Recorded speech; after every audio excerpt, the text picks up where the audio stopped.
se arrepientan.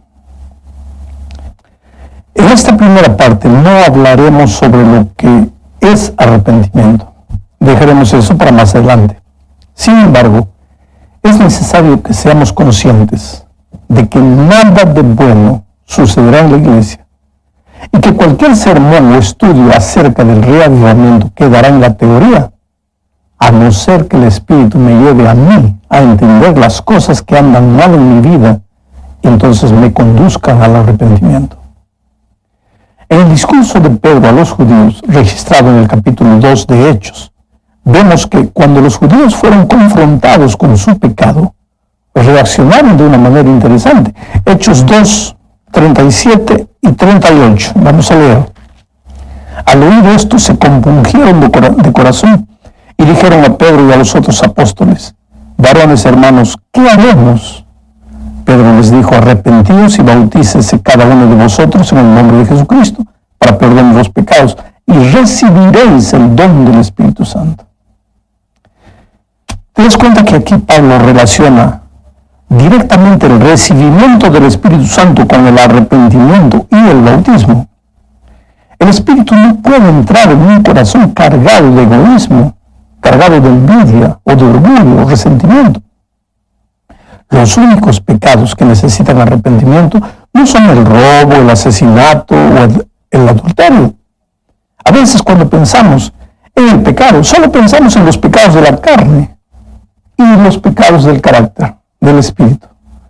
El arrepentimiento nos permite vaciarnos de nuestra vida, de nuestras ideas, de nuestros sentimientos pasados para dejar cabida al Espíritu Santo. Ahora, es necesario entender que el arrepentimiento no es obra humana, es obra del Espíritu Santo. El verdadero arrepentimiento es un don que Dios ofrece al que va a Jesús con fe. Porque miren, nadie se arrepiente porque desea arrepentirse. La obra humana es ir a Jesús tal cual estás. La obra divina es hacerte sentir dolor por el pecado y el deseo de abandonar ese pecado. La segunda parte de este estudio trata de la definición de lo que es arrepentimiento auténtico. Leamos para esto la segunda epístola a los Corintios, capítulo 7, versículos 9 al 11. Ahora me gozo, no porque hayáis sido contristados, sino porque fuisteis contristados para arrepentimiento, porque habéis sido contristados según Dios, para que ninguna pérdida padecieseis por nuestra parte, porque la tristeza que según Dios produce arrepentimiento para salvación, de que no hay que arrepentirse, pero la tristeza del mundo produce muerte, porque he aquí esto mismo de que hayáis sido contristados según Dios. ¿Qué solicitud produjo en vosotros? ¿Qué defensa? ¿Qué indignación? ¿Qué temor? ¿Qué ardiente efecto? ¿Qué celo? ¿Y qué vindicación? En todo os habéis mostrado limpios en el asunto. Mira, querido, según Pablo, el verdadero arrepentimiento involucra tristeza, pero no tristeza de desesperación por causa de las consecuencias que el pecado trae, sino la tristeza que según Dios y que produce arrepentimiento para salvación.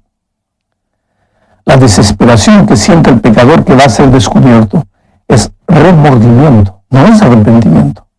El arrepentimiento involucra dolor y tristeza, sí, pero por haber ofendido a Dios. E inmediatamente te dirige a Jesús como la fuente de tu salvación. A través del arrepentimiento, el Espíritu Santo te muestra tu triste realidad tal como ella es. Entonces no te queda otra alternativa sino reconocer que eres pecador. Pero al mismo tiempo, el arrepentimiento te muestra la salida que es Cristo. Por eso Juan 16:18 dice, hablando del Consolador, y cuando Él venga, convencerá al mundo de pecado, de justicia y de juicio. ¿Qué hace el Espíritu cuando llega a la vida del pecador? 3 cosas. Primero, te muestra de pecado, te convence de pecado. Remueve tu conciencia. Hace que el pecador reconozca su estado desesperado de pecador. Segundo, lo convence de la justicia. En otras palabras, le muestra la salida, le indica el camino de la justicia. Le muestra la fuente de la justicia, que es Jesús. Y tercero, le muestra también el juicio, porque todos tendremos que dar cuenta de lo que hicimos. Y nadie escapará. Si no quieres arrepentirte, tienes que tener conciencia de que un día vas a enfrentarte al tribunal divino. Bueno, en la tercera parte veremos que el genuino arrepentimiento nos conduce a la confesión. 1 Juan 1:9 dice lo siguiente. 1 Juan 1:9. Si confesamos nuestros pecados, Él es fiel y justo para perdonar nuestros pecados y limpiarnos de toda maldad. Mira, al leer este versículo, tenemos que tener cuidado de no pensar que el perdón y la confesión son instrumentos de intercambio entre Dios y el hombre. Quiere decir, el pecador confiesa y Dios perdona. Si el pecador no confiesa, no hay perdón, no existe perdón. En realidad, puede parecer así, pero Juan en este versículo no está estableciendo una regla, sino describiendo un hecho. La confesión no te hace merecedor del perdón divino. La confesión te hace abrir los ojos para que puedas ver el perdón, que ya es tuyo, pero que no te sirve de nada a menos que te apoderes de él a través de la confesión. ¿Qué quiere decir, pastor? Bueno, el Señor Jesús murió en la cruz del Calvario por todos los pecados de todos los seres humanos de todos los tiempos. No pienses jamás que tu pecado o el mío toma de sorpresa a Dios y que al confesar Dios va a pensar si nos perdona o no. El precio del perdón ya fue pagado en la cruz. Brota raudales de la cruz.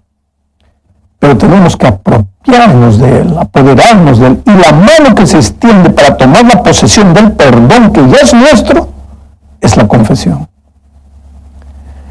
Ahora, también es un asunto delicado. Debemos confesar nuestras ofensas a la persona, además de Dios, a la persona ofendida, claro que sí. Pero si la confesión va a destruir y no va a construir a las personas involucradas, es mejor confesar solo a Dios. Avancemos con este estudio.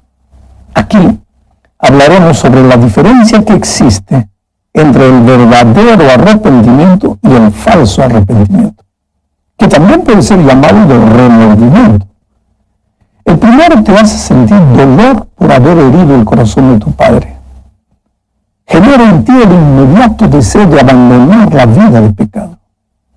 El segundo, o sea, el remordimiento, te lleva a las lágrimas, a la desesperación, porque sabes que serás descubierto. Pero tan luego pasa el peligro, la vida vuelve a ser lo que era antes.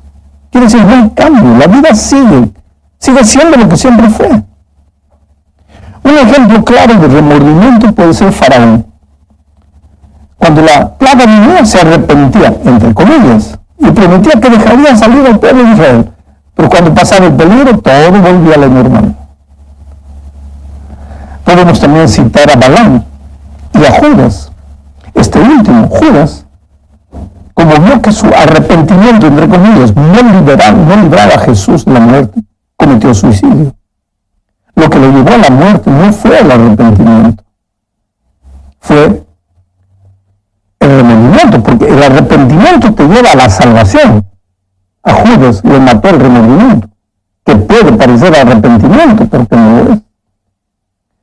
Otro ejemplo de lo que no es arrepentimiento es lo que sintió Esaú. Mira lo que dice aquí Hebreos capítulo 12, versículo 17.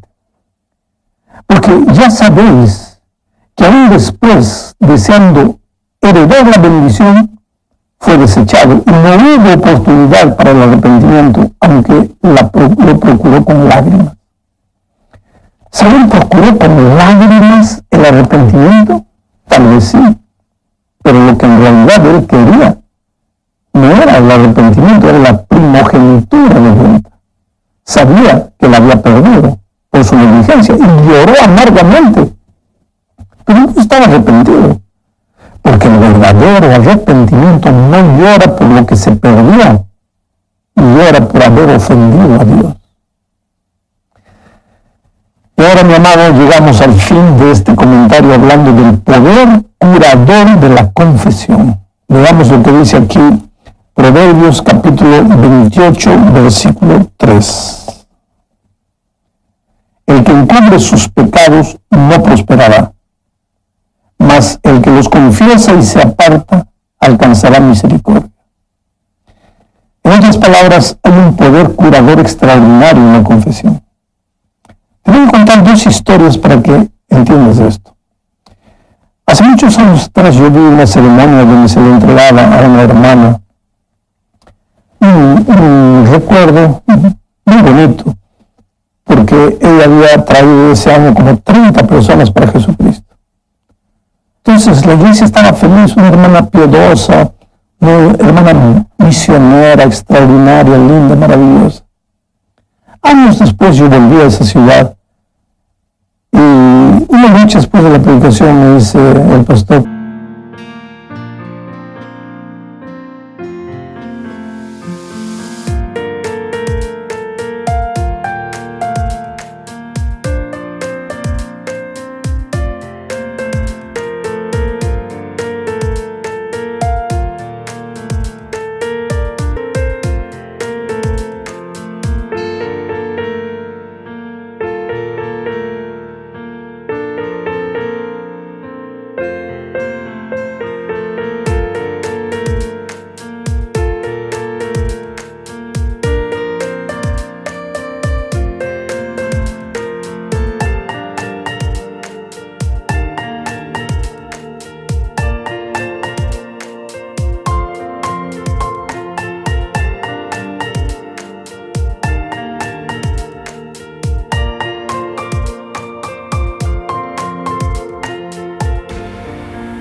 vamos a hacer una visita ligera a una hermana que fue una pionera, ganadora de almas, que está paralizada del cuello para abajo, no mueve los brazos, no mueve las piernas, no mueve el cuerpo, mueve solo la cabeza. Le pregunté: ¿pero qué pasó? ¿Sufrió algún accidente? No, es un misterio, nadie entiende el problema de ella. El esposo tenía mucho dinero, la habían llevado a los mejores médicos, habían hecho todo tipo de exámenes, nada daba resultado. Entonces fuimos allí para verla. En pocos minutos me di cuenta cuál era el problema de ella. Entonces pedí a todos, por favor, que saliesen, quería quedarme solas con ella. Coloqué su mano fría en mis manos y le dije: mira, yo quiero, no me digas nada, solo quiero que entiendas que Dios te ama mucho y hayas hecho lo que hayas hecho y Dios ya te perdonó. Aquella mujer comenzó a llorar, pero comenzó a llorar a gritos que las personas abrieron la puerta para ver qué sucedía. Ella me dice: pastor, puedo ver perdón para todos, pero no para mí. Y yo digo: ¿por qué no para ti? Me dice: yo merezco morir, pastor, porque la paga del pecado es la muerte. Yo pequé, yo tengo que morir. Le digo: mira, todos pecamos. No, pastor, me dijo. Cualquiera puede pecar, pero yo no podía. Yo era una sierva del Señor, yo ganaba almas, yo traía personas para Cristo. Cualquiera puede tener el derecho a morir, pero yo no. Yo de pecar, pero yo no. Yo tendría que ser un ejemplo para esas personas.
mujeres que yo traje a Cristo.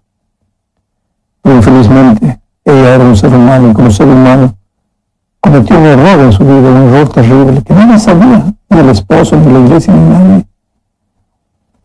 Pero su conciencia le decía, eres pecadora, mereces morir.